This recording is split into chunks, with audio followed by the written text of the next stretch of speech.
Hello everyone, welcome to my channel competitive learning. যারা food SI candidate রয়েছে তাদের জন্য একটি গুরুত্বপূর্ণ নোটিফিকেশন পাবলিশ করেছে পাবলিক সার্ভিস কমিশন তাদের অফিসিয়াল ওয়েবসাইটে। দেখো কি রয়েছে এখানে। Examination for recruitment to the post of sub inspector in the subordinate food and supplies. তোমরা জানো সকলে, যেটা অ্যাডভার্টাইজমেন্ট নাম্বার দেওয়া আছে এখানে। এখানে দেখো ইম্পর্টেন্ট অ্যানাউন্সমেন্টে কী আছে। It is notified to all concerned that above mentioned examination will be held at defined venue Kolkata and outlying center 16 এবং 17 মার্চ 2024 স্যাটারডে অ্যান্ড সানডে। এই পয়েন্টটা ভালো করে দেখো। তোমরা সকলেই তোমরা জেনেছিলে যে 16 এবং 17 মার্চ এক্সাম হবে, কিন্তু গুরুত্বপূর্ণ একটা নোটিফিকেশন দেখো। এখানে বলছে টাইমটা মেনশন করা আছে 9:30 থেকে 11টা পর্যন্ত একটা হবে, 12:30 থেকে 2টো পর্যন্ত এবং 3:30 থেকে 5টা পর্যন্ত। অর্থাৎ 3খানা সেশন হবে প্রত্যেক দিন, মানে দুদিনে 3টে করে সেশন, মানে মোট টোটাল দুদিনে 6টা সেশন এক্সাম হচ্ছে কিন্তু তোমাদের। তারপরে দেখো,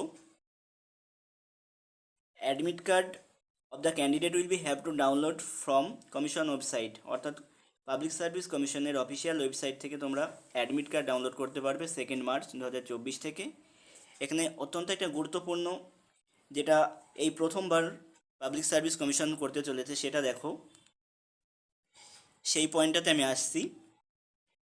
দেখো সেই পয়েন্টটা হলো, no candidate will be allow to take away question booklet even after the conclusion of the examination. অর্থাৎ পরীক্ষার পরেও কিন্তু তোমাদের আর কোয়েশ্চেন বুকলেট কিন্তু নিয়ে আসতে দেবে না। এটা কিন্তু এই প্রথমবার পিএসসির এক্সামিনেশনে হতে চলেছে। এর আগে কিন্তু সমস্ত পরীক্ষার কোয়েশ্চেন বুকলেট এক্সামের পরে নিয়ে আসতে অ্যালাউ করতো, কিন্তু এই প্রথমবার তারা নোটিফিকেশান দিল যে পরীক্ষার পরে কিন্তু কোয়েশ্চেন বুকলেট আর আনতে দেবে না। এটা কিন্তু একটা অত্যন্ত গুরুত্বপূর্ণ বিষয় হতে চলেছে। কেন জানি না, সেটা পরে বোঝা যাবে। তারপরে ডিটেলস নোটিফিকেশানগুলো তো যা সেম থাকে তেমনই, যেমন a candidate meet for a particular venue, অর্থাৎ একটা পার্টিকুলার ভেন্যু একটা ক্যান্ডিডেট জন্য দেওয়া হবে এবং কোনো অবস্থায় সেটা চেঞ্জ করার কোনো অপশান থাকবে না। তারপরে 10 মিনিট আগে এক্সামের গেট ক্লোজ হয়ে যাবে। এ সমস্ত ডিটেলস তোমরা দেখে নিতে পারো পাবলিক সার্ভিস কমিশনের অফিসিয়াল ওয়েবসাইট থেকে।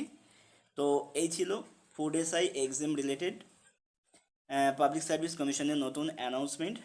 তো এতদিন অনেকে অনেক কিছু খবর শোনা যাচ্ছিল যে 16 বা 17 তারিখে এক্সাম না হতে পারে, যেহেতু লোকসভা ভোট রয়েছে, কিন্তু অফিসিয়ালি তারা জানিয়ে দিল যে 16 এবং 17 তারিখে এক্সাম হচ্ছে এবং প্রত্যেক দিন 3টে করে শিফট হবে এবং দুদিন পরীক্ষা হবে, টোটাল 6টা শিফটে এক্সাম হচ্ছে। তো যারা ফুড এসআইয়ের জন্য প্রিপারেশান নিচ্ছ, তারা প্রিপারেশন আরও জোর কদমে চালাও। বেস্ট অফ লাক তোমাদের জন্য। Thank you.